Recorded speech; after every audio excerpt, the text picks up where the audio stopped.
My stepmom Linda really hated me. She didn't see me as her stepson. Instead, she saw me as a reminder of her husband's past that she wanted to forget. She was bitter and secretly planned with a rich woman who recently moved nearby to get rid of me and sell the farm. Their plan was to erase any connection they had with me, but things didn't go as planned, and a surprising twist changed everything, leading to a series of unexpected events that completely changed my life. Hi, I'm Peter, and I'm here to tell you a story that goes through some really dark lies and ends up in the light of redemption. It all started in Walton, Georgia, where I lived on a big chicken farm. It might have seemed peaceful to someone passing by, but for me, it was like a battleground. Despite being just 10 years old, I had to deal with responsibilities that were meant for adults. My mom died while giving birth to me, which was a tragedy that shaped my whole life. After that, my dad turned to alcohol to cope with his grief instead of being there for me. Soon after, he brought Linda into our lives, but she saw me as a constant reminder of a past she wanted to forget. Our so-called home relied on the meager income from our chicken farm. We sold eggs and chickens to get by, but my dad often wasted our money at the bar, leaving us barely scraping by. Every morning, before most people woke up, I was out in the fields feeding the chickens and gathering eggs. My hands became rough and callous from the hard work, even though I never chose this life. School became a distant memory, something for other kids, not for someone like me who had to keep a farm running. But things got worse the day Linda's true intentions came to light. I overheard her talking on the phone, sharp and secretive, discussing a solution to her problems. I didn't understand everything, but I felt it still nonetheless. That's when Robinson entered the picture. She was a wealthy widow who had recently moved into a mansion nearby. Her arrival caused quite a stir in town. But for Linda, it was an opportunity. I later learned that Linda saw a chance to get rid of me by striking a deal with Robinson. I first encountered Robinson one evening, the sky ablaze with crimson and purple hues. She visited our farm, claiming she was interested in buying it. Her eyes, sharp and observant, seemed to see beyond the surface. Despite a kind demeanor, her presence filled me with an unexplained dread. Linda commanded, "Peter, show Robinson around the farm." Her voice dripped with a false sweetness that didn't reach her eyes. As I guided Robinson around, showing her the coops and feed sheds, her questions went deeper than expected. "You manage all this on your own, Peter?" she asked, her tone holding a mixture of concern and curiosity. "Yes, ma'am. It's hard work, but I handle it," I replied, trying to hide the wariness in my voice, akin to the dirt on my boots. Robinson's gaze lingered on me longer than necessary, her eyes reflecting a storm of thoughts. As we returned to the house, the setting sun cast long shadows, twisting the familiar path into something ominous. That night, as I lay in bed, listening to the distant hoot of an owl, I overheard Linda and my father speaking in hushed tones. They were planning something significant and life-changing. Fragments of their conversation reached me, sending waves of panic through me. "We'll be free of the burden," Linda whispered fervently, "once Robinson takes the farm and him." Their laughter, cold and cruel, drifted up to my small attic room. I lay there, the weight of their plans pressing down on me. What did they mean? Was I the burden they wanted to be rid of? These questions swirled in my mind, each more unsettling than the last as dawn broke. The next morning, I faced the day with a determination I hadn't felt before. I knew I had to take action to uncover what was being schemed behind closed doors. Little did I know, the answers would rock the very core of my world. The day began like any other on the farm, with roosters crowing and chickens bustling about, unaware of the human deceit unfolding around them. But today, I wasn't just going through the motions of chores. I was actively listening and watching for any signs of what was to come. After finishing my usual tasks, I quietly made my way back to the house. The front door was slightly ajar, either a careless mistake or perhaps a providential opportunity. Pressing my ear to the gap, I listened intently. Inside, Linda and my father were engaged in hushed, urgent conversation with Robinson, who had returned under the pretext of finalizing the sale of the farm. "We appreciate your generous offer, Robinson." My father's words were slightly slurred, carrying the remnants of last night's liquor, "and we're ready to move forward. This place and the boy, it's all too much for us now." Robinson's voice, smooth yet sharp, made me shiver. "I understand your situation, and I assure you, I can take care of everything. The farm will be in good hands, and so will Peter." The way she said my name sent a chill down my spine. Was she merely another antagonist in this scheme, or was there something deeper at play? Determined to find answers, I took a risk. Later that day, while Linda was in town and my father was sleeping off another drinking spree, I approached Robinson as she inspected the farm's perimeter. "Robinson," I began, my voice steadier than I felt. "Why do you want to buy our farm, and why are you interested in me?" She studied me for a long moment, her eyes searching mine. Then, to my surprise, she sighed. "Peter, sometimes adults have to make difficult decisions. But I promise, whatever happens, I'll make sure you're safe." Her words puzzled me. They hinted at kindness, but the uncertainty of her intentions hung in the air like the Georgia heat. Over the next few days, tension grew at home. Linda's glances were sharp and calculating, and my father avoided my eyes, guilt flickering in his usual indifference. They were planning to leave, I heard them say one night. They spoke of a new life, one without the farm and without me. The day before they were supposed to finalize everything with Robinson, I decided to confront Linda. I found her in the kitchen, packing dishes with more care than she had ever shown to me. "Linda," I said, my voice cracking with fear and anger. "What's going to happen to me?" She froze, then turned slowly, her look pitiless. "Peter, you're going to a better place. Robinson will take good care of you, better than we ever could." "But I don't want to leave," I protested, my voice rising. Linda's face hardened. "It's not about what you want, Peter. It's for the best." That night, unable to sleep, I lay in bed listening to the whispers of the wind through the cracked window. My heart weighed heavy, my future uncertain as the next morning approached, bringing Robinson back to our farm to finalize the sale and supposedly my fate. As dawn crept over the horizon, casting long shadows across the fields, I made a decision. I couldn't just wait to see what would happen to me. I needed to act, to escape, to find someone who could help.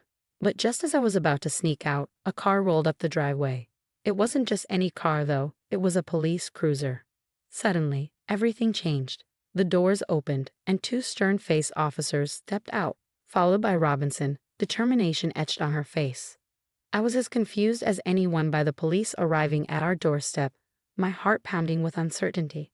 Robinson walked up to the house with purpose, the officers flanking her like guardians of some grim truth yet to be revealed. As they approached, Linda and my father emerged, confusion etched across their faces. They clearly hadn't expected this visit. My father, still groggy from his morning stupor, tried to put on a brave front.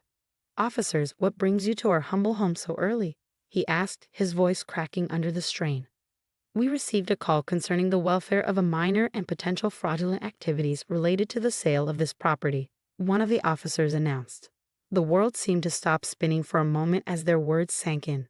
Linda's face drained of color, and she gripped my father's arm tightly.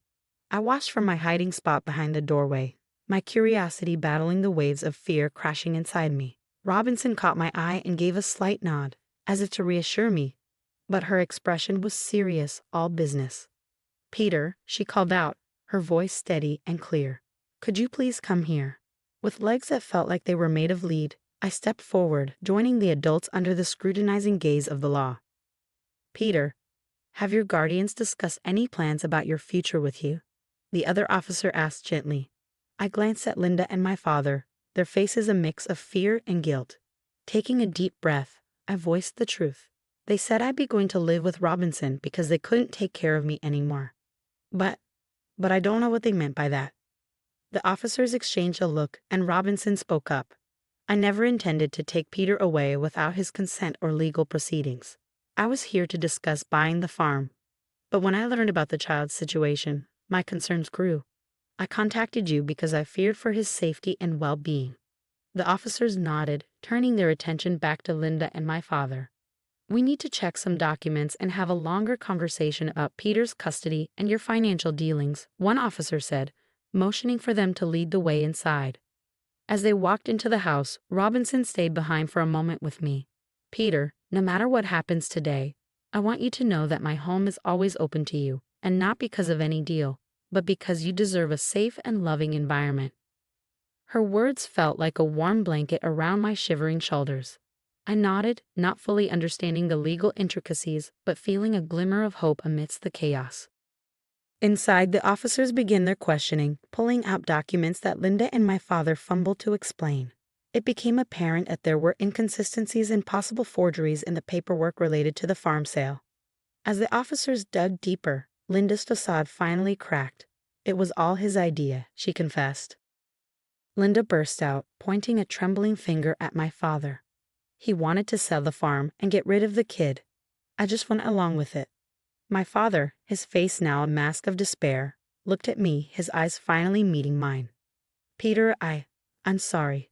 I thought it would be better for you. The room spun around me as accusations flew and confessions spilled. The officers took notes, their expressions grim. The betrayal stung, yes, but the unfolding truth also brought a strange relief. Finally, I was seeing the reality of my life laid out in black and white, acknowledged by those who had the power to change it. As morning turned into afternoon, decisions were made. Linda and my father were taken into custody for further questioning, and I was left in the temporary care of Robinson. As we left the farm, I looked back at the only home I had ever known, feeling the weight of my past and the uncertain promise of my future. As we drove away, the landscape of my past receded into a blur of green and gray, a picture fading into the background of my new reality. Seated next to Robinson in the warmth of her car, I felt the first true sense of safety in what seemed like forever. Yet my mind was a whirlwind of emotions: betrayal, relief, fear, and a budding hope. Peter, I know today has been difficult, and the days ahead will be a transition, but you're not alone anymore, Robinson said, her voice soothing. She explained that she had been watching the farm for a while, suspecting something was amiss. Her intervention was not just about the property, but more about ensuring my well-being. When we arrived at her estate, it was like stepping into another world. The house was large but welcoming, surrounded by gardens that bloomed with colors so vivid they almost looked surreal. It was a stark contrast to the drab existence I had known. Over the next few days, Robinson took care of the formalities. She was appointed my temporary guardian, and the process to become my official foster parent was set in motion. During this time, I learned more about her. She had been unable to have children, and her husband had passed away a few years back, leaving her with a large estate and a lonely heart. One afternoon, as we walked through her rose garden, she stopped and looked at me earnestly. Peter, I want you to know that you're not a replacement or a charity case. You're a brave young boy who deserves a chance at happiness. I hope with time you'll come to see this place as your home. Her words planted something inside me, a seed of hope that maybe, just maybe, I could have a future here, one filled with love and stability. But the story didn't end with just new beginnings. The past, as it often does, had one last twist to reveal. A few weeks after moving in with Robinson, I received an unexpected call from the police. They wanted to see me about the ongoing investigation into my father and Linda. At the station, an officer handed me a letter found among Linda's possessions. It was addressed to me from my mother. It had been hidden, kept away by Linda all these years. With trembling hands, I opened it. Inside, my mother wrote about her love for me, her hopes for my future, and her deep regret that she wouldn't be there to see it unfold. The letter shattered and healed parts of me I didn't even know needed mending. It was a piece of my past that Linda had tried to steal, but now it was mine, a connection to a mother I never knew. As the weeks turned into months, the court cases against Linda and my father proceeded. They were found guilty of fraud and child neglect. My father tried to reach out, to apologize, to reconnect. But for me, the path forward didn't include him, not yet. Forgiveness is a complex journey, and I wasn't ready to embark on it. Life with Robinson, or Margaret as I came to call her, was filled with the mundane and the magnificent. School, which had once been a distant dream, became a part of my daily routine. Margaret supported my studies, my explorations of new hobbies, and most importantly, she supported me in finding my way through the tangled emotions of my past. One evening, as Margaret and I sat watching the sunset from the porch, she turned to me and said, "Peter, all families are built differently. Some are formed by blood, others by bonds stronger than blood. We're the latter, and I couldn't be prouder." That moment, with the sky painted in hues of orange and pink, felt like the final piece of a puzzle being placed. The chaos of my past had led me to this tranquil present, and the future was a canvas waiting. And so, my friends, this is where my tale concludes, not with an end, but with a beginning. A beginning of a life once shadowed by deceit and neglect, but now illuminated by the promise of unconditional love and new discoveries. This is not just my story, it's a testament to the resilience of the human spirit and the transformative power of compassion. Thank you for walking this journey with me through the shadows and into the light.